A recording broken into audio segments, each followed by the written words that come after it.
Selama ribuan tahun, manusia memandang tanah sebagai ibu, entitas hidup yang bernapas, memproses nutrisi, dan menyembuhkan dirinya sendiri. Namun, dalam 1 abad terakhir pandangan ini berubah drastis. Tanah bukan lagi organisme, melainkan mesin pabrik yang dingin. Media tanam yang mati harus disuntik bahan kimia agar bisa berproduksi. Ini adalah kisah tentang bagaimana kita kehilangan kedaulatan atas makanan kita. Bagaimana industri militer menyusup ke piring makanan kita. Dan bagaimana monopoli global diciptakan melalui butiran-butiran pupuk urea. Sebelum laboratorium menciptakan NPK sintetis, peradaban besar dunia telah memberi makan miliaran orang. Nenek moyang kita punya teknologi yang jauh lebih canggih. Teknologi berbasis biologi, bukan kimia buatan. Mereka tidak mengenal konsep sampah. Pertanian adalah sebuah lingkaran utuh. Di Nusantara, kerbau tidak hanya membajak sawah.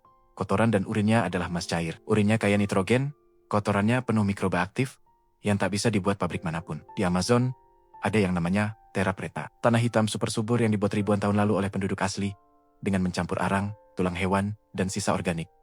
Hasilnya, tanah itu tetap subur hingga hari ini, tanpa 1 gram pun pupuk kimia. Ini bukti manusia bisa menciptakan kesuburan yang alami hingga ribuan tahun. Di Amerika Utara, ada sistem 3 bersaudari. Jagung, kacang, dan labu. Jagung jadi tiang, kacang menangkap nitrogen dari udara untuk jagung, dan daun labu menutupi tanah, menjaga kelembapan dan menghalau gulma. Sains tingkat tinggi yang bekerja selaras dengan alam, tanpa pestisida. Lalu, mengapa kita meninggalkan cara-cara alami ini? Jawabannya ada di medan perang. Awal abad ke-20, proses Haber-Bosch ditemukan. Sebuah cara untuk mengubah nitrogen dari udara menjadi amonia cair. Selama Perang Dunia I dan II, teknologi ini dipakai untuk membuat bahan peledak dan amunisi dalam skala masif. Ya, nitrat adalah bahan utama pembuat bom. Ketika perang berakhir, pabrik-pabrik kimia raksasa ini punya kapasitas produksi amonia yang luar biasa besar.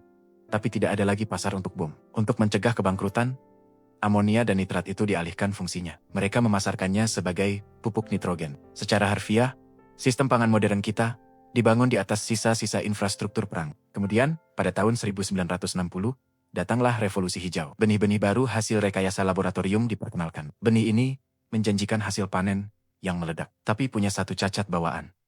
Mereka tidak bisa tumbuh tanpa pupuk kimia dan air yang berlebihan. Petani pun dipaksa meninggalkan benih lokal yang tangguh dan beralih ke benih manja, yang sepenuhnya bergantung pada produk pabrik. Ini adalah kuda Troya yang disusupkan ke dalam sistem pertanian kita. Pupuk kimia memang memberikan hasil instan, tapi seperti narkoba, ia merusak penggunanya secara perlahan. Pupuk kimia, pada dasarnya adalah garam mineral sintetis. Ketika dipakai terus-menerus, tanah menjadi asin dan membunuh mikroorganisme bermanfaat yang seharusnya bertugas mengolah mineral menjadi makanan bagi tanaman. Saat mikroba ini mati, tanah menjadi keras, bantat, dan tidak bisa lagi bernapas. Tanah menjadi mayat yang harus terus-menerus disuntik nutrisi kimia agar tetap tegak.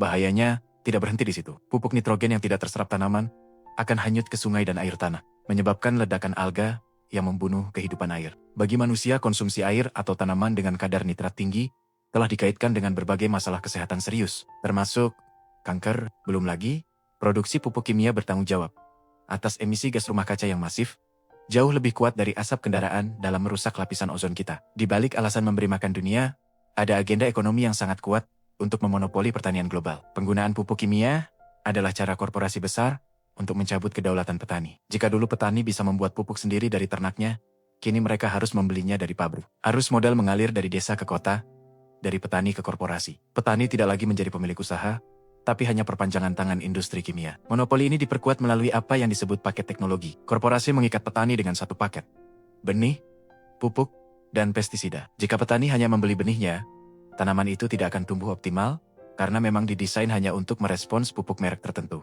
Ini adalah bentuk perbudakan modern. Petani bekerja keras di sawah, tapi keuntungan terbesarnya mengalir ke perusahaan pemegang paten. Pada level geopolitik, pangan telah menjadi senjata. Hanya segelintir negara dan perusahaan yang menguasai tambang fosfat dan pabrik nitrogen dunia. Dengan membuat dunia tergantung pada pupuk kimia, mereka secara efektif memegang kendali atas keran makanan global. Jika suplai pupuk dihentikan atau harganya dinaikkan, sebuah negara bisa mengalami kelaparan dan gejolak sosial. Ini adalah bentuk kontrol yang lebih efektif daripada senjata nuklir. Mari kita bandingkan. Pertanian kimia butuh biaya tinggi yang tergantung harga minyak dan gas dunia. Sedangkan pertanian alami, biayanya rendah karena memanfaatkan sumber daya lokal. Pertanian kimia membuat tanah makin keras dan mati. Pertanian alami justru membuat tanah makin subur dan hidup. Kualitas panennya, tanaman kimia tumbuh cepat, tapi cepat busuk, karena kadar airnya tinggi. Tanaman organik nutrisinya padat, rasanya lebih kuat, dan daya simpannya lebih lama. Akhirnya, soal kedaulatan, pertanian kimia membuat petani tergantung. Sementara pertanian alami membuat petani mandiri dan berdaulat penuh. Lalu, bagaimana jalan pulangnya? Memang, Melepaskan ketergantungan ini sulit karena tanah kita sudah kecanduan. Tapi kita tidak perlu memberi makan tanaman.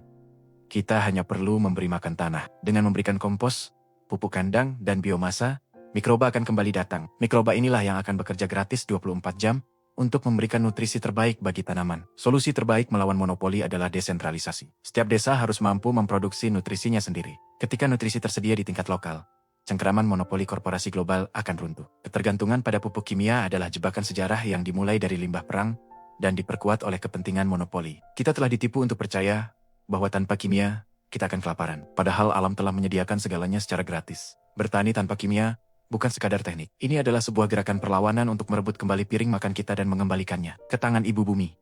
Nenek moyang kita telah meninggalkan peta jalan. Tugas kita sekarang adalah memiliki keberanian untuk berjalan kembali ke akar, memperbaiki tanah yang telah kita sakiti, dan memastikan anak cucu kita mewarisi tanah yang hidup, bukan padang pasir kimia yang mati. Terima kasih sudah menonton. Jika video ini membuka wawasan baru, jangan lupa untuk like, bagikan, dan subscribe. Sampai jumpa di video berikutnya.